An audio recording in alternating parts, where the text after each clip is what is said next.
Up next on Lion TV, Jordan Bennett has your first line of the week for the year and your home football forecast. And me, Jacob Osborne, to let you know how the football team is dealing with the coronavirus. All that and more, Lion TV starts now.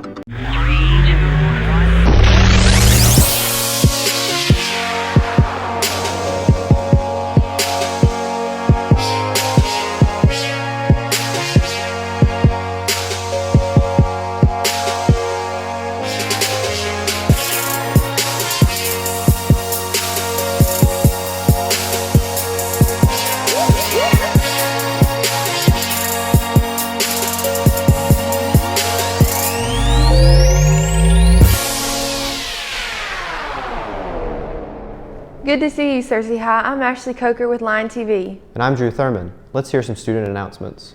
Anyone interested in esports should contact Mr. Bernard immediately. Go see him in room 313. Home Access Center is currently closed for students and parents. There is no set date as to when it will be open, but we will let you know as soon as possible.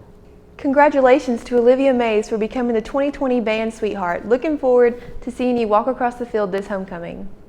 Anyone interested in joining the chess team needs to contact Miss Haynes, room 324. Reminder that Labor Day is Monday and we will have no school.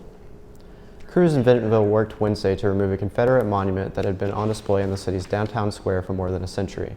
The Arkansas Division of United Daughters of the Confederacy announced in June that it would be moved to a private park.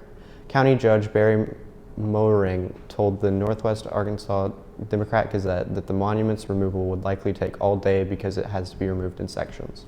U.S. Senator Edward Markey of Massachusetts defeated the U.S. Rep. Joe Kennedy III in Tuesday's hard-fought Democratic primary, harnessing support from progressive leaders to overcome a challenge from a younger rival who's a member of the America's most famous political family.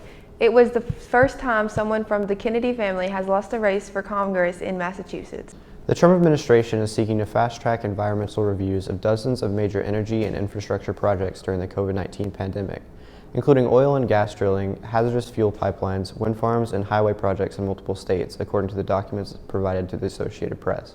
More than 60 projects targeted for expedient environmental reviews were detailed in an attachment to a July 15th letter from Assistant Interior Secretary Catherine McGregor to White House Economic Advisor Larry Kudlow. Next, we have Jordan with an epic line of the week. How cool! Well, let's see who it is.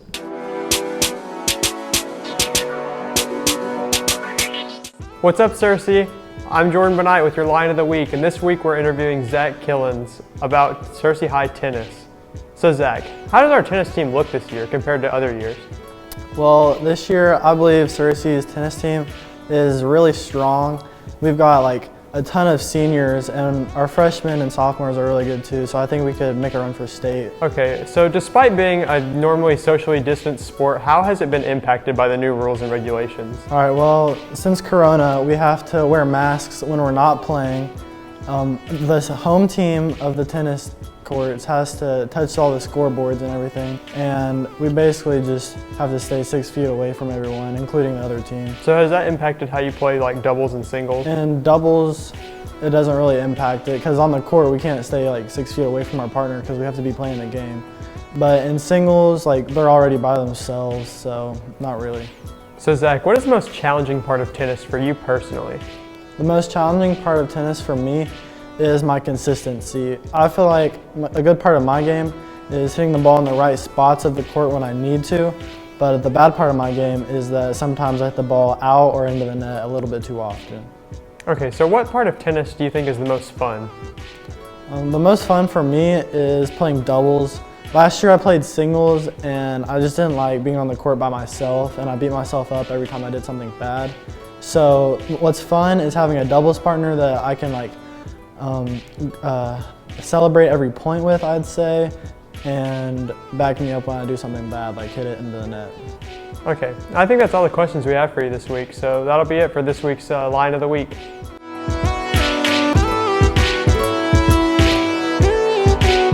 Epic. Congrats, Zach. Now it's time for the weather. What's it look like out there, Lexi? Hey Cersei High, I'm Lexi Farron, and today I'll be giving you your weather report. Today we have a high of 83 degrees with cloudy skies and a 20% chance of rain. The winds will be blowing north to northeast at 8 miles per hour with a humidity of 70%. And the sun rises at 6:42 a.m. On to tonight. Tonight we will have a low of 71 degrees with mostly clear skies and a 10% chance of rain. The winds will be blowing northeast at 6 miles per hour with a humidity of 81%, and the sun will set at 7:28 p.m. And for our almanac, the last 7 days, the average temperatures have been at a high of 96 degrees and a low of 71 degrees, with a monthly average of precipitation at 6.12 inches and a month today at 0.02 inches. And for our 5cast. On Saturday, we will have mostly cloudy skies with a high of 84 degrees and a low of 59 degrees and a 0% chance of rain. On Sunday, it will be sunny with a high of 87 degrees and a low of 64 degrees and a 10% chance of rain. Monday, we will have a high of 87 degrees and a low of 66 degrees with mostly sunny skies and a 20% chance of rain. Tuesday, it will be mostly sunny again with a high of 85 degrees and a low of 63 degrees and a chance of rain of 20%. And on Wednesday, we will have AM showers with a high of 79 degrees and a low of 60 degrees with a 30% chance of rain. So as you can see, the precipitation from last week is clearing off a bit, but we have a colder Wednesday. Back to you guys. Looks like the sun's finally coming out. Yep, how's lunch looking? For lunch today, we will be having mini corn dogs with mustard, mandarin orange chicken, Asian style rice, dinner roll, salad with dressing, mixed fruit, a banana, and milk. That sounds so good right now. Remember to thank our wonderful lunch ladies for the hard work preparing our exquisite meals. Definitely. You heard anything about sports lately? Not enough. Let's see what Jacob has to tell us.